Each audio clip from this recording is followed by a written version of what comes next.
বিষঘর কলোনিতে ১৪, ১৫ এবং ১৬ নং বুথের উদ্যোগে ভারতীয় জনতা পার্টির এক সুবিশাল বৈঠক অনুষ্ঠিত হয়। ১৮ ডিসেম্বর সোমবার রাত আনুমানিক ৮টা ৩০ মিনিট নাগাদ উত্তর ত্রিপুরা জেলার জেলা সদর ধর্মনগর শহরের বিষঘর কলোনিতে ১৪, ১৫ এবং ১৬ নং বুথের উদ্যোগে ভারতীয় জনতা পার্টির এক সুবিশাল বৈঠক অনুষ্ঠিত হয়, যেখানে এই বৈঠকে উপস্থিত ছিলেন ধর্মনগরের বিধায়ক তথা রাজ্য বিধানসভার অধ্যক্ষ বিশ্ববন্ধু সেন। এছাড়াও এই বৈঠকে উপস্থিত ছিলেন ভারতীয় জনতা পার্টির ধর্মনগর মণ্ডলের মণ্ডল সভাপতি শ্যামলনাথ মহোদয়।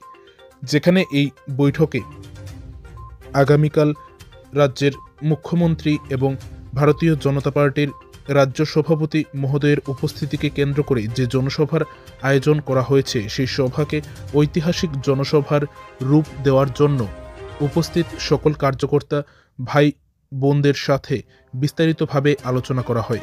পাশাপাশি বিভিন্ন রাজনৈতিক ব্যাপারেও আলোচনা করেন ধর্মনগরের বিধায়ক বিশ্ববন্ধু সেন। সেই সাথে ধর্মনগরের বিভিন্ন উন্নয়নমূলক প্রকল্প এবং ত্রিপুরা রাজ্যের মানিক সাহার নেতৃত্বে যে সকল উন্নয়নমূলক প্রকল্প হয়েছে, সেই সকল বিষয়ে বিস্তারিতভাবে আলোচনা করেন ভারতীয় জনতা পার্টির কার্যকর্তাদের সাথে। যেখানে এই বৈঠকে ভারতীয় জনতা পার্টির কার্যকর্তাদের উপস্থিতি ছিল লক্ষণীয়। এই বৈঠকের সভাপতিত্ব করেন শঙ্কু পাল।